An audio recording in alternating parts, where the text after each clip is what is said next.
नमस्कार। कहानी गोल्ड में आज सुनिए मालती जोशी जी की लिखी कहानी बादामी। नींद से मेरी आंखें बोझिल हुई जा रही थी और बादामी थी कि बोले ही चली जा रही थी। और बातें भी कौन सी, वही गांव घर जिन्हें दिन भर से सुनते सुनते मैं अघा गई थी। दादी के किस्से, माँ की बीमारी, भाइयों की शरारतें, सहेलियों की मौज मस्ती, नीम पर पड़े झूले, खट्टी मीठी अमियां, तालाब की डुबकियां और भी न जाने क्या क्या। वह अनवरत बोल रही थी और मुझे हुंकारा देना भी मुहाल हो रहा था। सुबह 4 बजे की जागी हुई थी मैं। शामली बड़े इत्मीनान से अलार्म घड़ी पापा की सिराहने रख गई थी। कल सुबह मुझे जगाकर वे दोबारा सो गए थे। बच्चे के जाने के समय ही उठे थे। उतनी सुबह उठकर मैंने पूड़ियाँ उतारी थी, सब्जी बनाई थी, हलवा सेका था, फिर नहाने के लिए पानी चढ़ाकर चाय बनाई थी, तब जाकर जाने वालों को जगाया था। अब बच्चे भी बच्चों वाले हो गए हैं, पर मेरी भूमिका अब भी वही है। दक्षिण भारत की यात्रा का प्रोग्राम बनाया था जमाई बाबू ने। कहा तो हमसे भी था, पर इनका बीपी, मेरी डायबिटीज, इनका अर्थराइटिस, मेरा अस्थमा, सबको साथ लेकर कहाँ जाते। फिर शामली ने लिखा, न हो तो आप भैया भाभी के साथ यहीं आ जाए, आपको चेंज हो जाएगा, हमारा घर भी सूना नहीं रहेगा। फिर यही तय रहा। शामली का बस चलता तो बादामी को भी साथ ले जाती। बच्चों को 1 घंटा भी संभालना पड़ जाए तो उसे रोना आ जाता है। पर बहू वरुण की आया को साथ ले आई थी। उसने तीनों बच्चों की जिम्मेदारी सहर्ष स्वीकार कर ली थी, इसलिए बादामी को फिर मेरी सेवा में छोड़ा गया। सेवा की मुझे सचमुच जरूरत थी। वे लोग तो सुबह 8 बजे ही निकल गए थे, पर पूरा घर समेटने में मुझे दिन भर लग गया। सब यहां से वहां तक बिखरा पड़ा था। ननद भौजाई दोनों ऐसी सिलबिली हैं कि उन लोगों के कहीं बाहर जाने के बाद नौकरों से झाड़ू लगवाते भी डर लगता है। ड्रेसिंग टेबल पर गदर मचा हुआ था। ड्रॉर्स खुले हुए थे। बिस्तर पर कोई दर्जन भर टॉप्स और मालाएं थी। असली और नकली पहचानना मुश्किल था। गीले नैपकिन्स, मुचड़े हुए रुमाल, उतारे हुए मोजे और बच्चों की चड्डियों से फर्श अटा पड़ा था। एक कोने में तेल की शीशी लुढ़की पड़ी थी, तो दवाइयों का पूरा बैग ही डाइनिंग टेबल पर उलट दिया गया था। बादामी साथ न होती तो मुझे सब चीजों को ठिकाने लगाते 2 दिन लग जाते। बस उस लड़की में एक ही खराबी है, बोलती बहुत है। पूरी टेप रिकॉर्डर है। मुझसे पूछ रही थी कि साहब लोग कहाँ गए हैं, वहां ऐसा क्या है, 15 दिन लग जाएंगे।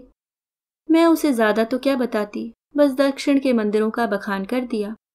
पर वह तिरुपति बालाजी या रामेश्वरम, मीनाक्षी या कन्याकुमारी की महत्ता से जरा भी प्रभावित या अचंभित नहीं हुई।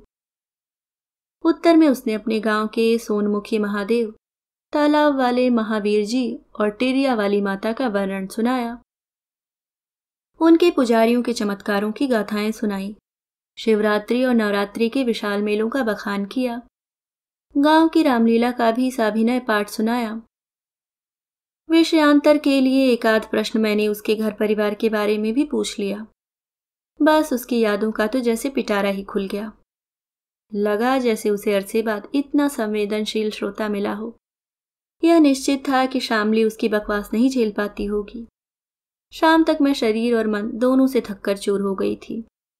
जल्दी खा पीकर सोने का मन था कि पड़ोस के शर्मा दंपत्ति आ गए।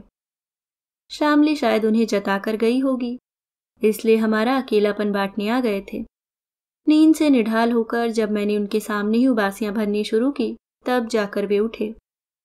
उन लोगों के जाने के बाद जब ये कमरे में आए तो जमीन पर लगा एक बिस्तर देखकर बिदक गए। यहाँ कौन सोएगा? बादामी। अब इतने बड़े घर में उसे अकेले कहाँ सुलाऊं? तो रखने की क्या जरूरत थी, घर भेज देती। कमाल करते हैं आप भी। उसका घर यहाँ कहाँ है? यहाँ तो उसका मामा है। कल सुबह आएगा तो भेज दूंगी। मैं तो बाहर हॉल में सोता हूँ, मुझे टीवी भी देखना है, इन्होंने कहा और चौकीदार से कहकर अपना बिस्तर बाहर लगवा लिया। मुझे बहुत बुरा लगा। भला वह इनका क्या ले रही थी? अब सोते हैं बाहर तो सोते रहें। मैं बिस्तर पर लेट गई। इतनी देर टीवी से चिपकी बैठी बदामी भी भीतर आ गई। मुझे लगा था वह भी दिन भर की थकी हुई है, बिस्तर से पीठ लगते ही सो जाएगी, पर वह तो फिर शुरू हो गई थी और मुझे हुंकारा देना भी मुहाल हो रहा था। वैसे उसे मेरे हुंकारे की जरूरत भी नहीं थी। कोई आधा घंटा बीता होगा कि बाहर से उनकी आवाज आई, जरा घड़ी देखो और सोने की कोशिश करो। तुम्हें तो ऐसा बतरस चढ़ता है कि सामने खंभा भी हो तो शुरू हो जाती हो। मुझे इतना ताव आया कि बस, शादी को 35 साल हो चले हैं, पर अब तक उन्हें मेरी आवाज पहचान में ही नहीं आती। उसी गुस्से में मैंने बदामी को डपटा, देवी अब कचर कचर बंद कर और सो जा, बड़े साहब जी नाराज हो रहे हैं। यह बात मैंने जानबूझकर जोर से कही थी, ताकि बड़े साहब जी भी जान लें कि बतरस किसे चढ़ रहा है। बादामी तो एक डांट खाकर ही चुप हो गई। थोड़ी देर में उसकी नाक भी बजने लगी, पर मेरी नींद एकदम गायब हो गई। नींद से बोझिल पलकें एकदम सपाट खुली रह गईं और उनमें बदामी के गांव के चित्र तैरने लगे। शामली के यहाँ आए उसे 2 साल हो चले हैं, पर अब तक एक एक बात उसे याद है। लगता है जैसे उसका शरीर भर यहाँ है, मन अभी भी वहीं अपने गांव में बसा हुआ है। धरती की सौंधी गंध अब भी उसके प्राणों में समाई हुई है। भला यह कोई उम्र है घर परिवार से दूर रहने की, माँ बाप से बिछुड़ने की? बदामी तो लड़की है, उसे तो एक दिन परदेश जाना ही है, पर तब तक तो अपनों के पास रहे। माँ बाप की भला ऐसी भी क्या मजबूरी है कि कलेजे के टुकड़े को इतनी दूर जाकर पटक दिया। इसे छोड़कर कैसे रह पाते होंगे वे लोग? उनके गले से कौर भी उतरता होगा, खासकर उसकी माँ। क्या एक रात भी वह ठीक से सो पाई होगी? मुझे वह प्रसंग याद हो आया जब सुधांशु पहली बार कैंप पर गया था। पहली 3 रातों से ही मेरी नींद उड़ गई थी। ढेर सी चिंताएं, कैसे रहेगा, कैसे सोएगा, कैसे जागेगा, रात में उठना पड़ा तो किसे जगाएगा, खुले में कैसे नहाएगा, खाने में मिर्च तेज हुई तो क्या करेगा, इतना सारा सामान अकेले कैसे ढोएगा, कैसे संभालेगा। हिदायतें दे देकर मैंने उसका बुरा हाल कर दिया था। ये मेरी हालत भाप गए थे, इसलिए सुधांशु को विदा करने ये मुझे भी स्टेशन ले गए। सभी बच्चों के माँ बाप आए हुए थे, सबके चेहरे पर चिंता थी। उन्होंने मुझे दिखाया कि सारे बच्चे सुधांशु की उम्र के ही हैं और पहली बार इस तरह बाहर जा रहे हैं। पर पता नहीं क्यों मुझे अपना ही बच्चा सबसे ज्यादा निरीह, मासूम और असहाय लग रहा था। माँ के दिल की कैफियत ही अलग होती है। दूसरे दिन गोपी किशन सौदा सुलभ के लिए पूछने आया तो मैंने कहा, भैया साहब लोग नहीं हैं, तब तक छोकरी को गांव भेज दो, माँ बाप से मिल आएगी। गांव में क्या रखा है माँ जी, यहीं पड़े रहने दीजिए, आपकी सेवा करती रहेगी। न हो तो तुम अपने घर ले जाओ, भाई बहनों में मन लगा रहेगा। यहाँ बच्चे भी नहीं हैं, कोई खास काम भी नहीं है, लड़की बोर हो जाती है। बड़े बेमन से वह अपने साथ ले गया। बदामी में भी कोई खास उत्साह नहीं था। मैंने कपड़ों के लिए पूछा तो बोली, हमें कौन रात रहना है, हम तो शाम ही को लौट आएंगे। और सचमुच वह शाम को लौट भी आई। रात को उसने जैसे कोई रहस्य खोलने के अंदाज में कहा, अम्मा जी एक बात बताएं। बोलो। पता है मामा मामी से क्या कह रहे हो? तो बोलो कि अम्मा जी बड़ी कंजूसनी है, बिटिया की 2 रोटी भारी पड़ गई। मुझे बहुत ताव आया। बिटिया की रोटियां तो खुद उसको भारी पड़ रही थी, तभी तो ले जाने में आनाकानी कर रहा था। दुख भी हुआ, मेरी सदा शयता व्यर्थ हो गई थी। दूसरे दिन गोपी किशन फिर अपनी ड्यूटी पर आया तो मैंने पूछा, तुम्हारी बहन का गांव यहाँ से कितनी दूर है? 20 लगते हैं एक तरफ के। मैंने फौरन 100 का नोट उसे पकड़ाते हुए कहा, इसे वहां छोड़ आओ, उन लोगों को किराए के पैसे भी देते आना। साहब लोग 20 तारीख तक लौटेंगे, उससे पहले आ जाए। अब उसके पास मना करने का कोई बहाना न रहा। बदामी भी खुश थी। बड़े सलीके से उसने अपनी अटैची जमाई, वह भी शामली की ही पुरानी अटैची थी। मैंने अपनी एक पुरानी साड़ी और ब्लाउज उसकी माँ के लिए निकाल कर दिए। भाई बहनों के लिए मिठाई भी मंगवा दी। अब कहे मुझसे, अब कहे मुझे कोई कंजूस। रिटायरमेंट के बाद इस तरह खट से 100 का नोट निकालना आसान नहीं होता, पर मैं खुश थी कि एक पुण्य काम कर रही हूँ। बिछड़े हुए बच्चों को माँ से मिलवा रही हूँ। अगले दिन माली बाबा स्वयं प्रेरणा से ही घर का छोटा मोटा काम करवाने आ गए। काम ऐसा था भी क्या, पर जो भी था उसमें रस नहीं आ रहा था। मैंने कहा, छोकरी दिन भर कान जरूर खाती थी, पर उसके जाने से घर सूना हो गया। कोई भी हो, उससे घर में रौनक बनी रहती है। माली बाबा बोले, आपने नाहक भेजो हुजूर, यहाँ बनी रहती, आपकी सेवा टहल करती। गांव में क्या रखा है? गांव में माँ बाप हैं उसके, वह बेचारी कह नहीं पाती है तो क्या, मन तो करता ही होगा ना। अभी उसकी उम्र ही क्या है। माँ बाप उसे कौन सा अमृत पिला देंगे, ऐसे ही गत के होते तो यहाँ भेजते ही क्यों। आप देखना, ऐसी लाल सुर्ख गई है बादामी, छुहारे सी लौटेगी। क्या बात करते हो? हम सच्ची कहते हैं हुजूर। माँ बाप क्या होते हैं, उसके असली माँ बाप तो आप लोग हो। आपके ही राज में सारे सुख भोग रही है।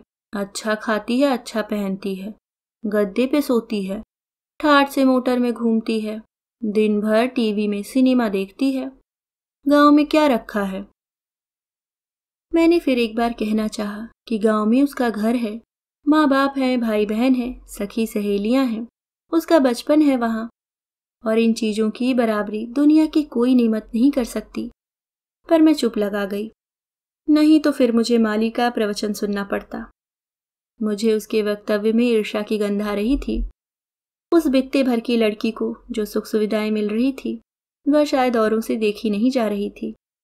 पर यह कोई नहीं सोचता कि खाने खेलने की उम्र में यह जो अपना गांव घर छोड़कर इतनी दूर नौकरी करने आई है, तो कुछ तो पाएगी ही। दिन बीत रहे थे और हम लोग एकांतवास के आदी हो चले थे। बच्चों को लौटने में अब भी 4-5 दिन शेष थे कि एक दिन बदामी दरवाजे पर आ खड़ी हुई। साथ आए व्यक्ति ने जिस विनम्रता से मुझे दंडवत प्रणाम किया, उससे समझ गई कि वह उसका बाप ही होगा। उसे देखकर मैं खुश हो गई थी कि कुछ तो एक रास्ता टूटेगी। फिर भी मैंने कहा, इतनी जल्दी क्यों लौट आई पगली? 3-4 दिन और छुट्टी मना लेती। साहब लोग तो 20 को आएंगे। हमने भतेरी कही मालिक, पर ये जिद्दी आ गई, फिर क्या करते? ऐसा क्यों? अब क्या बताएं मालिक, वे तो हो गई है सहरबारी, बंगला में रहती है, 56 भोग खाती है, उतने गांव में का धरो है। नून है तो दाल नैया, शक्कर है तो चाय नैया, उन्हें अब जी सब पुसात है का। मुझे माली की बात याद आई। उसने कहा था, बदामी यहाँ से लाल सुर्ख जा रही है, आप देखना छुहारा होकर लौटेगी। खैर छुहारा तो नहीं हुई, पर गाल जरूर चिपक गए थे। धूप के कारण रंग भी संवला गया था। इस समय तो उसकी हालत और भी बदतर हो गई थी। सफर के कारण बाल और कपड़े सब धूल से अटे थे। मैंने कहा, बदामी, बदामी अपने बापू को पानी पिलाओ और चलकर हाथ मुंह धो लो। जब वह पानी देकर चली गई तो मैंने उसके बाप से कहा, बंगले में रहने से गांव घर थोड़ी ही छूट जाता है। फिर यह तो लड़की की जात है, इसे तुम हमेशा तो बाहर नहीं रख सकते।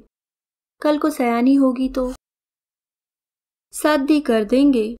उसने छूटते ही कहा, लड़का 5वीं क्लास पढ़ रहा है, साहब से कह के चपरासी लगवा देंगे, फिर 2 जना शहर में बने रहेंगे, गांव में जाने की जरूरत ही नहीं है। मतलब यह है कि बदामी की सगाई हो चुकी है। शादी होने तक जितना कमा सकेगी बाप को कमा कर देगी, फिर शायद पति के राज में भी किसी बंगले पर काम करने लगेगी। बचपन की ट्रेनिंग व्यर्थ थोड़े ही जाएगी। बदामी का बाप देर तक बैठा अपनी दरिद्र गाथा सुनाता रहा। उसने यह भी बताया कि बदामी के छोटे भाई को वह जमींदार बाबू के बेटे के साथ जयपुर भेज रहा है। उन लोगों ने उसे पढ़ाने का भी वादा किया है। सुनकर ही मन कैसा तो हो गया। इसलिए जाते समय जब बदामी के बाप ने किराए के पैसों की याचना की तो मैं मना नहीं कर सकी। यह मुझे बाद में याद आया कि किराए का प्रबंध मैं पहले ही कर चुकी थी। सारी शाम वह बुझी बुझी सी रही। स्वाभाविक भी था। उसका मूड ठीक करने के लिए मैंने आवाज दी, आजा बदामी, चित्रहार शुरू हो गया। हम सोएंगे अम्मा जी, हमारे पांव पिरा रहे हैं। पांव क्यों पिरा रहे हैं, क्या पैदल आई हो? मैंने तो मजाक किया था, पर उसने बताया कि सचमुच आधा रास्ता उसने पैदल ही तय किया है। कुछ बैलगाड़ी से और कुछ ट्रक में बैठकर पार किया है। मुझे बेहद गुस्सा आया। जब गांव तक गाड़ी जाती है तो इस उठापटक की क्या जरूरत थी। पैसों का जरूर गोलमाल हुआ है, चाहे वह गोपी किशन ने किया हो या बदामी के बाप ने, और अब उसकी तह में जाने का कोई मतलब नहीं था। अपना गुस्सा उस पर उतारते हुए मैंने कहा, और ऐसी सिकुड़ी हुई सी क्यों खड़ी है? ठंड लग रही है तो स्वेटर नहीं पहन सकती? स्वेटर हम उतना ही भूल आए हैं। चौकीदार उसी समय दूध लेकर आया था। फुसफुसाकर बोला, गप दे रही है, आप जानो खुदाई रखाई होगी, कपड़े भी रखाई होगी। अब देखिएगा मेम साहब ऐसी गुस्साएगी। यहाँ 4 भले लोगों के बीच उठना बैठना होता है, कपड़े चाहिए कि नहीं, पर ससुर सब धर लेते हैं। मैंने कनखियों से देखा, बदामी ने शायद सब सुन लिया था, पर वह निर्विकार भाव से चित्रहार देखती रही। मुझे न तो आजकल के गाने याद रहते हैं, न नए हीरो हीरोइन ही पहचान में आते हैं। बदामी ही मेरा ज्ञानवर्धन करती थी, पर आज वह एकदम चुप बनी हुई थी। चित्रहार समाप्त होते ही वह उठ गई। रात के सीरियल देखकर जब मैं कमरे में लौटी, उस समय बदामी अपने बिस्तर में दुबकी हुई थी। मैंने बत्ती जलाई तो उसकी आंखें मिचमिचाई, मतलब वह अब भी जाग रही थी। मुझे आश्चर्य नहीं हुआ। शामली बताती थी कि घर से लौटने के बाद हॉस्टल में पहली रात तो जागकर ही बीतती थी। नींद आने का सवाल ही नहीं होता था। सबके पास कहने के लिए इतना कुछ होता था। बदामी का मन भी इस समय घर की यादों से लबालब भरा होगा। उसे हल्का करने की गरज से मैंने कहा, और सुनाओ बदामी, छुट्टियां कैसे बीती? तुम तो कुछ बताती ही नहीं। का सुनाए अम्मा जी, उसने बेजारी से कहा। उत्ते का धरो है जो बताएं। और वह करवट बदलकर सो गई। दोस्तों, ये थी कहानी बदामी। उम्मीद करती हूँ आपको पसंद आई होगी। धन्यवाद।